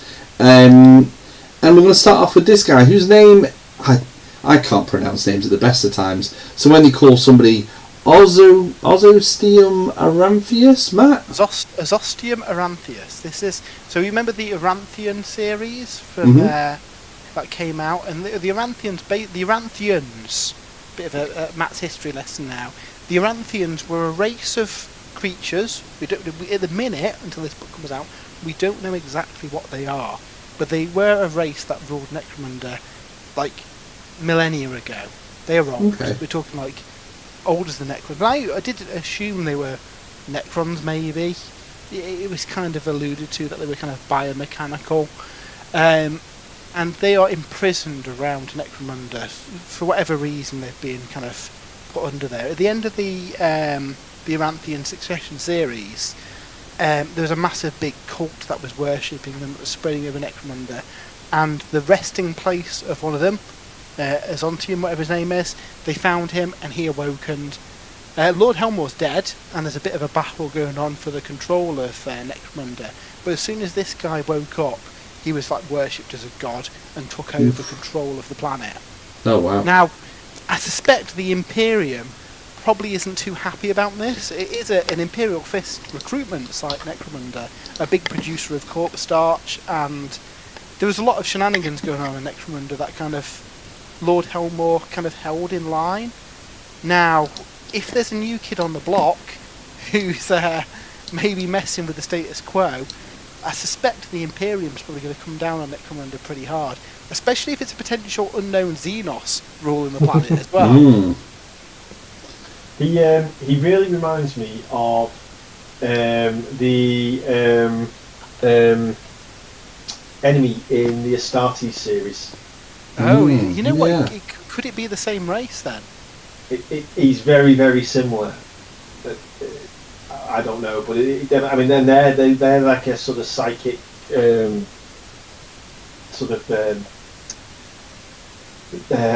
race. Well, he's very, very cool. Because there's suggestions that obviously this big cult raised up on Necromunda, and could that be psychically induced maybe to kind of drive people into this religious fever to kind of worship him? It really interesting. I love the Eranthian Succession series for developing the lore of Necromunda, and the fact that we've got, this brand new plastic model, because normally it's plastic. Kind of resin for Necromunda, brand new plastic model of that guy. So cool. I'm really excited to see how the lore develops. All this is going to be in a new book, but I guess you've probably got a picture of the other unit that's coming out alongside it. I do. So the judges are here to sort out these ruffians and impose the law. So these guys are very cool. The Palatine they're very different, obviously. The cops, but I love these models. These are so good. It's a Sitho skull wearing a wig. It is. Yeah. That was a judge. So we've got the Palatine forces, who are basically the cops. Yeah. So the Palatine forces are basically the cops of Necromunda. These guys are basically the courts of Necromunda. You've got the bailiffs at the top, so the guy with the man grabber. If you've committed a crime, he just grabs you and drags you into the courts. And then the judge in the bottom left, you can tell he's a judge because he's got a gavel. Now his gavel might be a massive hammer, and then the guy next to him is an executioner. I suspect the court system in Necromunda is quite slick and brutal. Oh yeah. The judge is like, well, you're guilty, and then the guy chops your head off. There's no bail conditions in Necromunda. No. What's interesting though, these guys are loyal to the Helmore bloodline, so I do wonder if we'll see maybe factions that are aligned with the Eranthian, the new kid on the block, and maybe some of the old school Helmore aligned gangs getting the judges and the enforcers and stuff, and adds a bit more gang warfare to Necromunda. That's what it's all about, isn't it? Absolutely. But it wasn't just the I'm trying to just get this next one right. It wasn't just the Palatines that are getting new models. Much to your happiness, Jay, we're also going to get some new squats as well. Yeah. Oh, yeah, I think we lost. He was that excited. I think we lost a bit of Jay's audio. 2 brand new squat kits, which is super exciting. The squat stuff's been amazing for Necromunda, hasn't it, Jay? Yeah, it's a really, really nice range. It's that good that I'm tempted at some point to try and make a small army using these models. Heresy using the militia rules. I think, and now we're starting to get a lot of variety in the sort of squat range, don't we? Here. So. Yeah, definitely. Would you be tempted to add these to your? We're going spoilers. As soon as this book comes out, we're doing an Necromunda campaign. Would you be tempted to paint these guys up, Jay, and add your force? I've got all of my squats just on the shelf behind me here in my orange colour scheme. I painted up the last wave we had, the trikes and the exosuits, so they're up there. I really like. Obviously, we get a couple more exosuits down here with the little robot helpers, which are always really, really cool. But I really like these new characters. You sort of they're your sort of your leaders. I can't call them that. Your drill masters and stuff. Yeah. While you can build them with the standard kit, they're not really distinct enough from your standard guys, are they? No. So here you've got some really, really cool sort of head options. You've got some of the cool special weapons like that. That massive axe looks amazing. It's good. Those are good. Excellent. And as Matt said, all the sort of rules are going to be in a brand new shiny book. which, as Matt said, they were always full of awesome bits of lore and stuff as well. So they're well worth picking up, even if you're not completely overstruck with the new models. And they have a big campaign system in there as well. So all the Aranthian Succession books had an amazing continuing campaign, and I suspect that this book kind of finishes out that story arc of what happens when the Aranthian wakes up, and if there's one of them, has he got any mates that are waking up as well? So we're going to press on. We are getting towards the end, just a little bit conscious of the time, but we have got some really cool 40k stuff just to go through as well. Before we get to the boys in blue, we're getting a bunch of new characters for some established armies, and we're actually sticking with squats because the Votan are getting a Berserk hero, Jay. Yeah, he's really, really cool. I think his arms have been sort of damaged by the weaponry he wields, that big two-handed hammer sort of pickaxe thing, isn't it? Yeah, it's like a pickaxe, isn't it? Yeah, and obviously he's fighting the sort of ancestral enemies, the orcs there. And what I really like about the Votan is that they have to put all their characters on rocks to make them a little bit taller. Yeah, it's a good rock. It's a good rock. I really like the orc that he's kind of like, you can see it's like spinal. Yeah, it's like Predator, isn't it? Yeah, it's a very, very cool model. I'm glad to see they've got a Berserk, because apparently a lot of people have been crying out for a Berserk hero, so you've now got it. You've got what all they need now is an Ironkin hero, and then they're away. They've got them all, haven't they? Yeah. So I really like robots. I really like battlesuits, and I don't know why I don't have a battlesuit Tau army. Maybe it's because I know Matt has always wanted one, and I thought I'd leave him to it. But I'm going to be honest with you, Matt. This next reveal is making me really want to build a battlesuit army, and that is the Twin Lances. So these are two very much aligned with Farsight. Love to get up close and personal. I think they could be the closest we'll get to a close combat. Are they not? Farsight's fallen out of favour. Oh, because yeah. So the Ethereals of these two twins, they are now the new poster boys of the Tau Empire. These two are inspiring the people of the Tau Empire to do greatness for the greater good, and not go off like a rogue cannon like that whippersnapper Farsight, who was the poster boy. What I like about these is that I think there's as close to close combat Tau suits as we're going to get. They're very much designed to kind of do the damage at close range, but they're just awesome. I mean, look at the dynamic poses on those two. They look absolutely superb, and I really like that colour scheme. That's a very, very nice colour scheme. I've not seen Tau done like that before. No, and the reason they've done this is because these guys are like heroes of the Tau Empire. They can be taken in any kind of Tau faction. Mm-hmm. I don't know if you've got them to hand, Dave, but I've been painting some Tau recently, haven't I? You have. Unfortunately, I don't. They're on the filming table still, ready to give back to you. But if you head over to spruesandbrews.com, you'll be able to see our Dead Silence review, and within that review are some of Matt's very futuristic looking stealth suits that he's painted Evangelion themed. Yeah, and I so think it look great in that Unit 1 theme in the bright fluorescent green and purple. Yeah, I think that'll look really, really cool.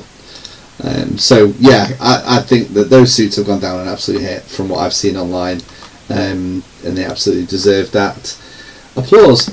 A model that's not really, at least not in the circles I've been in, a model that's not really been talked about, but I actually quite like it, and it's a new Tyranid Prime for the Tyranids, obviously. Now this is the same sort of model, the same character as the one that we got in Leviathan, whereas the one in Leviathan has wings. This one comes with a lash whip. Now I'm going to call this an Indiana Jones style pose he's got going on here, but I actually really like this guy. I think he's very, very cool. I'm actually a little bit surprised that we didn't get him in the Leviathan box and a winged one later. Yeah, because there wasn't really any units for the wing one to attach to, was there? it still isn't. Technically, you can make one out of the Tyranid Warrior box. There is an alternate headpiece there, but then obviously you've only got 2 Tyranid Warriors, and you can't really use them legally. So yeah, it makes much more sense having I guess a clan pack character for this. He's all right. I guess he just looks like a slightly different Tyranid Warrior to me, but I quite like him. I think he's quite cool. Definitely the weakest of the reveals, I think. Yeah, but he fills a nice role in the Tyranid army. Now, that wasn't the end of the stream, because there are some new Space Marines that are coming out. We've already seen quite a few Ultramarines, but that's not the end of it. And I think the reason for this is because they're going to be part of a new campaign, which, let's be honest, is probably going to mark the end of this edition of 40k. It's called 500 Worlds. Let's quickly go through what we've seen for the Ultramarines. I'm going to start with the lead character of a certain video game. So who wants to take me through this gentleman when I get him ready to transition? There we go. So obviously Titus is the lead character of the Space Marine video game games, and he's been promoted now. He is now Commander Titus, Captain Titus. I think he's captain. Yeah, he's captain now. Yeah, Master of the Watch. He's done alright for himself, hasn't he? Well, I mean, wasn't he a captain before and then he got demoted? Now he's captain again. I think he was, yeah. So yeah, he's done all right, but you did get a demotion. Well, he's now captain of the second company. Now, there was already a captain of the second company, and I know there's been some minor outrage in the internet because he's been pulled off screen with just an article from Warcom being like, he's dead, killed by Gene Stealer cults, I think. He got the Will Smith treatment from Independence Day too. Yeah. But his new model's absolutely incredible, and it makes sense. Space Marine's such a popular game. That's such a popular character. We did have the. Yes, I do. They did have there's a encyclopedia of Warhammer stuff that came out recently. You can get the Lieutenant Titus model in there, but it doesn't really look like him, does it? I actually thought that was quite a poor mini. Didn't like it at all. But this one, in comparison, looks amazing, doesn't it, with the cloak over him, and I suspect this is probably how he's going to look going into Space Marine 3 as well. Yeah. So he looks really cool, but I tell you what looks even cooler, and I want to try and stretch out my words while I prepare the next slide. It's this unit. It's the it's the Wardens of Ultramar.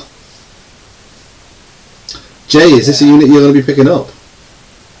Oh, these are cool. So these are also characters from the game, aren't they? And I'm a big fan of the standard bearer. Yeah. And that's a really, really impressive sort of standard bearer model, like ancient. And then you've also got the sort of the humans. Who, I mean, I've not finished the game, so I'm not sure whether they're in the game or characters for me. But I mean, I love the one with the server skull holding the scroll with the Ultramarine similar legs. I'd love to make like a crack sort of PDF army with these sort of people in them. Yeah. What's really nice, in the Horus Heresy series, a big focus is on the human attendants of the Space Marine. And we haven't really seen that in 40k before, where this is the human entourage. You've got, it's like a navigator and a Imperial Army commander, and I guess an astropath and stuff. All the kind of people that would be part of this court that we don't normally see. Now, what I really like about this box, and they all come with Titus, is that the squad is 3 Space Marines, like you have in Space Marine 2. Really, really cool. I suspect now this is going to be in a new book series, 500 Worlds. The first one's revolving around Titus. I hope that some other races get similar sets to this with a load of new characters. Yeah, with a little command group maybe. Yeah, I'd hope so. Just to add as well, that one with like the sphere, I totally want to add to my Imperial Guard army, maybe as a regimental officer or something. So I might have picked this box just to use those characters. So yeah, the Ultramarines are obviously getting Titus. They're getting a new unit. The Necrons, they clearly are going to be part of this this new campaign because they are getting another new model. So I'm just going to get his image ready here to bring on over. So this, I'm so glad you said that instead of me. He looks absolutely amazing. Yeah, so I really like the Destroyer stuff. When I did a Necron army for Indomitus, and it was very Destroyer heavy.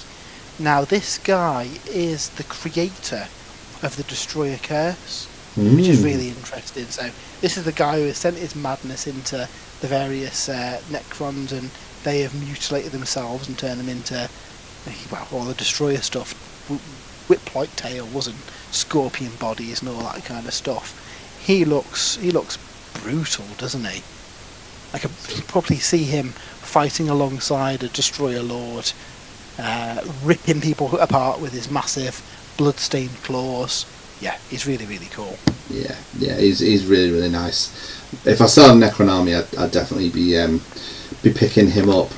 They also officially revealed the Nightbringer. He was obviously leaked quite a while ago. Still an absolutely incredible model. Can't wait till we get our hands on him next year as part of Kill Team to begin with. And obviously he's making an appearance in this 500 Worlds campaign as well. They have also revealed a new box. It looks like we're going to get a combat patrol style box for this campaign. And the first one they've shown off is the Necrons. I don't have an image, but it comes with a Hexbox destroyer, 3 Scorpion destroyers, 3 Ophidian destroyers, and 2 Lockhurst heavy destroyers. And of course you get a plasma sight in there as well. So that box worked great with this new destroyer character. Do you have many destroyer models, Matt? I can't remember if you've got any. Loads, yeah. I've got multiple units nice. Of destroyers. So yeah, I would absolutely pick up this box, add it to my existing stuff, and do a destroyer force. The main character is trying to unleash Nightbringer. So, a destroyer heavy army with a Nightbringer in it would look amazing. Loads of those tripods as well. We'll keep it all multiple legged monstrosities. The Doomsday cannon. Doomsday Worlds kind of thingies. Yeah. They're very, I can't remember what they're called. Doomsday something, aren't they? Can't think now. And then the very last thing that was shown off was the first. Well, I think it's the first in a series of books. 500 Worlds Titus. This is a really nice collection of books. Yeah, I mean, you say that. I'm sure it could just be in one single book rather than multiple books in the slipcase. But they've split it. I mean, they've done it in the past with the End Times for Old World. But basically, you get a book with the narrative in, a book with the rules in, a book of missions, and a book of other bits. Nice idea. I assume that we're going to have different characters that we visit over the course of this series as well. One of them is rumoured to be Huron Blackheart. Nice. Another one's rumoured to be Prince Uriel of the Corsairs. Yeah. So yeah, there's lots of potential now. It even whispers of Yarrick returning over the course of this campaign as well. What? Yarrick? So yeah, so obviously this is the end edition campaign thing. This will probably run now until next summer, when presumably next June, July, we get the brand new 11th edition box. But I mean, Games Workshop are normally pretty good at these end of edition book series now, aren't they? A, for the narrative, which was really good last time, and B, for an excuse to put out some amazing models. Yeah, absolutely. Really looking forward to it. I keep watching 40k battle reports. I do miss playing 40k. We're actually potentially joining a narrative campaign, which I'm really looking forward to. I'm trying to decide what to play as in it. And yeah, it might be a nice way to see out this edition of the game before we get a new one, hopefully next year. So yeah, very, very exciting times. And a very, very good stream overall. There was quite a bit of something for everyone, almost, which was really, really good. Not sure when the next one's going. Well, do we know when the next one's going to be? When's the next big event? This is the last one of the year. Yeah. So we'll get something on Christmas Day. There'll be some sort of reveal. Christmas Day they normally have a reveal, and then New Year's Day they sometimes have a bit of a tease for the year. They do those quick fire slideshow, don't they? Where you're trying to pause the video. these reveals that they've done now take us through to the spring. So it's like the next quarter of releases, really. Yeah, absolutely. I'm going to put you guys very quickly on the spot and ask you, and I'll start with you, Matt. What was your... Let's have a top three. Let's have your top three reveals from the Warhammer show. Right. Let's go top three. I'd prepared a top one, but my top three... Dark Water looks amazing. Can't wait to play it up and paint it. Grand Cathay, I bought an army, and I might be buying this box to go with said army. Yeah. Just because they look really cool. And you know what? Old World's been a lot of old kits coming back. We've seen the Marauders get I don't know, they're on pre-order soon, I think. A brand new box there filled with brand new models. If Cathay's got so much cool new stuff like that, you know, could we see Kislev? Could we see High Elves, Dwarfs, all these get new kits of that kind of calibre? So yeah, definitely interested to see how that plays up. But number one for me, I mean, you can probably guess if you're a fan of the show, but it's got to be the Skitarii Battle Pilgrims. I love me some Mechanicum. I particularly love some Dark Mechanicum. So we see the first trash of models from them with their weird cyborg mangled together bodies and irradiation weaponry. Yeah, I'm going to do a Skitarii force. Excellent. Andy's just said Marauders must be soon, as they've taken the old ones off the website. So yeah, they've got to be on pre-order very, very, very soon. Jay, can you pick 3 models out of that preview? It was a really, really good stream. I really, I pretty much. I think the only model I didn't like was the Tyrannid. Poor Tyrannid. I think my third choice would be that the new cafe and sets as well. Those peasants sort of levy units look really, really cool. And I think you know with between that and the first wave, you've now got a really, really nice looking sort of range of models there for that faction. My second choice, I think, has to be the new Ultramarines units. I really like Titus. I really love that standard bearer and the sort of human models alongside them. But the number one choice has to be the Horus Heresy, the new Cataphracti Terminators and the Breaches. Good choices. I could have very easily just gone for 3 lots of Maggotkin models, but I'm not going to do that. My third choice is actually going to be the Astromancer, the sword one, so the more kind of combat orientated wizard. I'd love that model. I'd buy him just to build a Cathayan army around him. I think he's a really, really nice model. My second choice has got to be the Twin Lances. Those 2 battle suits are amazing. I really got to try and resist doing a battlesuit army. But my favourite, and this one is Nurgle, is the Leech Lord, because he's just ace. He's just really cool. He's on a giant slug. I just want to hit over him and Horticulate Slimux leading an army of just beasts of Nurgle and anything else that's gribbly, and yeah, I can't wait. Absolutely can't wait for that book.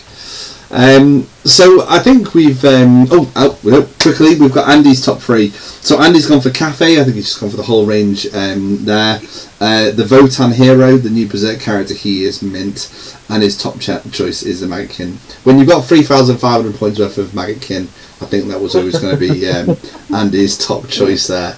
Any particular model, Andy? If you can quickly get that over to us before the end of the stream. Before we do wrap this up, I know well, you two have been doing some hobbying during it. Have you managed to get much done, Jay? Yeah, so I've got my Bushido, all my Bushidos built here, and then I've just been trying a few little testers on some random Space Marine models I've got here in anticipation of the new Horus Heresy plastic kits. Cool, Matt. Have you managed to get some done? Yeah, so I've got some done. I can get some done in 2 hours, Dave. So I managed to build up the 2 heroes from the customized board. So this is my, I forget which build this is. With his little pistol, and he's got a little drone kind of floating over his shoulder as well. And then we've got the Imperial officer as well, standing there with his pistol shooting away. And then also managed to sneak through Darth Vader as well. Nice. That's really cool. Very cool. Very cool model. So yeah, I'm looking forward to building the rest of that box. They're really nice models, and I mean, anyone of our age loves Star Wars, so an excuse to paint up some Star Wars figures is just really, really good. Absolutely. You did manage to get some hobbying done between stuff? I got absolutely no hobby done. I was too busy switching and changing pictures, pretty pictures. So that's I've taken one for the team. I've not done any hobbying, but I will try and do some over the weekend. Got to get some Magakin painted ready for the new stuff, right? Andy has come back to us. His favourite was Festus Liege Lord. It's just such a cool model. Such a cool model. Why is that not everybody's number one? A massive thank you to everybody who joined us in this returning paint stream. It's been great chatting to you guys. It's been great chatting to you two. It's been ages since we've got together and spoke about Warhammer. I have really missed the podcast. This is the next best thing. So yeah, we're hoping to get this down as a regular feature. If you've enjoyed it, please let us know. If you did notice any technical hiccups, again, do feed this back to us. Obviously, we had the one with the photo overlay, which hopefully we've now sorted. So yeah, just get in touch. Going forward, we'll bring back some of the features from the podcast that we know you love, the top 3, the news and such. So yeah, we'll bring all that back. But for now, it's been a bit of a longer stream than I planned, but I hope you've all enjoyed it. We'll be back very soon. Keep an eye on our socials. We will try and put a message out with a bit more notice next time. We've got lots of cool content coming, including this coming weekend, so do stay tuned on the website as well. There's also a lot of cool stuff that's up on YouTube already. And again, if you like the video, comment, all that stuff is great for engagement and getting this out to more people. Absolutely. We've got recent reviews up of Dead Silence. Dave's done a full review and unboxing of that here on YouTube and over on spruesandbrews.com as well. We've also recently covered the new edition of Blood Bowl, which is amazing. I love picking up those kits. So again, my video review of the box, both of the new kits and both of the new Spike magazines is here on YouTube, and again written versions of them all over on spruesandbrews.com. And if you have enjoyed this, why not support us? We do have an affiliate link to Element Games, which I'm sure Dave has put in the description of this. Anything that you buy goes towards helping run the site, paying for all the running costs and all that kind of stuff, and it does. We do massively appreciate it, especially over Christmas time. Lots of goodies to buy, so make sure you use that Element Games link. Yeah, absolutely. So until next time, thank you for joining us. Do get in touch on social. We have our Discord as well. And yeah, we'll speak to you guys very, very soon. Bye. Bye. Bye.